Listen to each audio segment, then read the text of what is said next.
Hello, what's up, you all? If you're new here, welcome. I'm Chardonnay. I'm a podcaster, videographer, and creative entrepreneur.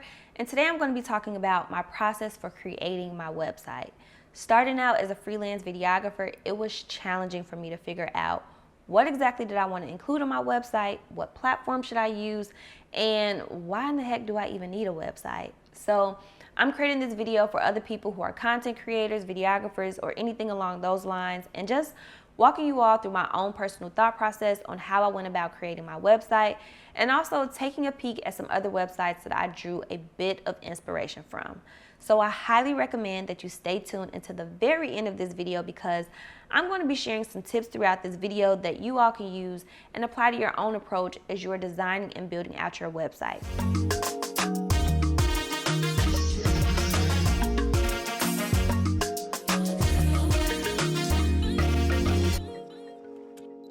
Currently, for me, I'm in the process of sprucing up and updating my own website, and I was like, you know what?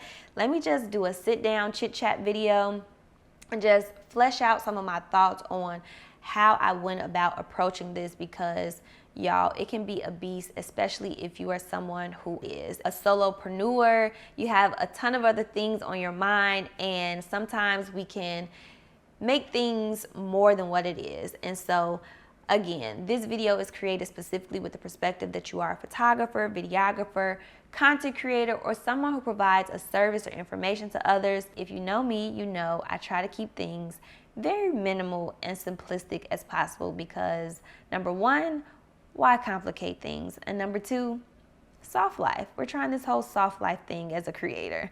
So the very first tip I have for going into creating a website is to find inspiration first and do your research and create some sort of guide. At this point, websites have been around for some time now. The first thing I'd like to keep top of mind is don't try to reinvent the wheel on something that people have already figured out, unless you're into that kind of stuff and you're going for the whole innovator vibes. But if not, and you simply want to get a website up to promote your brand or business or share your portfolio, then this is something you definitely want to do. And it will help both you and the designer when working together to build the website and just make the process as simple, smooth, and as easy as possible when you have some sort of guide to go by. So my tip for creating a guide: the guide should have some font styles you like, at least 3 colors you want to be used on your website, and at least 1 to 5 headshots or various high quality photos or videos you would like to be visible on your website. Depending on what industry you're in, you probably already have some people or websites in mind that you can draw inspiration from. So take a day or two and look at other people's websites that are in your industry or close to it. Scroll through their website, browse through it, and take note of things that you like. Be very detailed, be very picky, and pay close attention to what you like about their website. This step is super important because there are things such as like a certain font style, the way an image comes onto the screen, maybe how many windows there are on the website, the menu page, the header, the footer. These things are super important, because the more direction and more detail you can give your designer, the less time you'll spend on building this out, and the more you'll be pleased with the end result. So before planning out how I wanted my website to look, I wrote down 3 creators that I like, along with some creators that are in similar industries as me, so I can dig deep about the flow of my website and what do I want people to experience when they visit my site for the very first time. Now, I'm going to share a few creator websites that I like and that I've come across, and some things that really stood out to me. And some of the creators whose website that I really enjoyed are Shameless Maya, Evelyn from the Internet, Travel Jules, and Told by Thomas. Now, I know what some of you all may or may not be thinking, but these people are in completely different industries than me. But what I enjoyed and appreciated about their website is most of their websites was just one scrolling page. It wasn't a ton of menus. And I feel like the more menus or the more pages you have on the website, the more you feel pressured to fill it up with a bunch of unnecessary things. And I really enjoy how simplistic, straightforward that their websites were, but it was also bold, fun. It had pops of color, And you just got a really clear sense of who they are, what they offered, and I just really enjoyed their website. So I picked out different bits and pieces about their website, and I was like, all right, how can I include this into my website, but still make it very fitting for who I am, and yeah, just not too much of their thing, but more so my thing. And the biggest tip to keep top of mind, I keep saying the biggest tip, they're all big tips, but something to keep top of mind is a website is mainly movement, photos, color, and text. And quick little tangent. A fun fact about me is in between my freelance work as a videographer, I used to create websites and flyers for people. That's where this whole creative entrepreneur part comes into play for me. I do a lot of other creative things on the side. I've worked in a variety of different places, worked on many one-off projects, and during those moments when I didn't have videography work lined up, I kind of evolved this into consulting, and it's not so much of me doing a ton of creative projects. But to give you an idea of some of the creative things that I've done is I've assisted a creative director for a hair company. I've briefly sat in on a few projects at a design consultancy, so I have an understanding as far as the process on how to approach building a website. I've also had some experience designing websites from templates for other people. In fact, here's a quick little example of a website I built for a friend/former client on Squarespace over 5 years ago, and she is still using this same site to this day, getting tons of compliments, and it's working well for her. And I went into this preparing my website the way I did because this isn't my first walk in the park.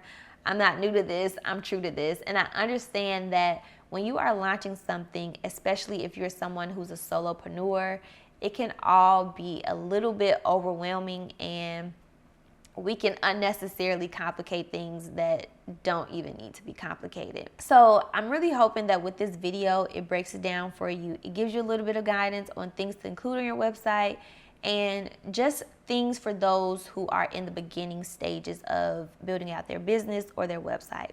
I'm also sharing this because I've been around these types of formats for a while, and when I say formats, I mean that I played around with Wix, I played around with WordPress, I played around with Squarespace, and I think the more you play around with these different formats, you get a clear understanding of what you want, the more you have an idea of how websites function. Don't get stuck on the name, the logo, colors, very surface things. Think about crafting your bio and make it very clear what you want people to do. Either you want people to contact you, hire you, look at your work, or purchase something from you. When I was designing websites for people, once the process began, especially when I was working with hairstylists that didn't have products to sell, they realized that starting out, they didn't actually need a website, and they could continue to use existing marketplaces such as StyleSeat or Bookseat to promote their services. Some stylists just straight up realize, like, you know what, Instagram is working for me, and this is what I'm going to continue to use to promote her services. As I mentioned earlier, a website is predominantly photos, text, and video. No matter how you slice it and dice it, that's all it is. But also, it's a way for you to be discoverable on the internet, so don't overcomplicate it. Everything else is just fluff. The main thing you need on your site, or why you might even need a site, is to show and tell people what you do, who you are, and how to get in contact with you. A platform that I recommend if you have very minimal design skills and are not really into building something completely custom or from scratch, and you're not at a point where you want to hire someone to build your website, is Milkshake. Here's an example of what my Milkshake website looked like before I decided to get my website designed. I'm sure some of you may be wondering, why did I get my website designed by someone else if I can create it? And I'll tell you that if you're someone who can create things on your own, you know that sometimes it's helpful to bring someone else in to give you an objective perspective on what you can do so you can get it out there and get out of your own way. In my opinion, it's similar to hairstylists and nail techs. I always love referencing hairstylists and nail techs because when it comes to this like entrepreneurship thing, I think that those are the true like business gurus, because they have to do it all. They have to provide the service and they also have to market themselves. So I'm always referencing hairstylists and nail techs, but they may be skilled at providing and performing the skill or service on someone else, but when it comes to them personally doing it on themselves, it's a bit more challenging, or it can be challenging to be decisive on what to do because you are capable of doing so much. Also, I know from my own experience, it can be easy to just overthink the entire process. So I hired someone to build my website because I didn't want to overcomplicate it, and I'll link their contact info in the description box below. Another thing you all might be curious about is, why did I move my website from Milkshake to Squarespace? So knowing that a website is predominantly photos, text, and video, since I'm a videographer, it made the most sense to have a website that could support that feature and display more of my work. In my opinion, Milkshake is similar to Linktree, but has a few additional features, but it's essentially a platform that has a central place for you to share all your links, such as links to products you may sell, your podcast, Amazon storefront, blog, or whatever the case may be. If you're not selling a physical product, a course, or displaying a portfolio of work, ask yourself, do you really need a website? The main things I want you all to take away from this video are: less is more. Keep it simple and straight to the point. Figure out what you want your website to do and just put yourself out there. So that's all I have to share with you all for today. Also, I'll be launching a Patreon account pretty soon. This will give you all access to working documents and templates I personally use or created for outlining how to approach specific projects. But for now, if you like this video and you're interested in this type of stuff, be sure to like and subscribe to my channel. It really helps me out as an independent content creator, and I'll catch you all in my next video. Bye.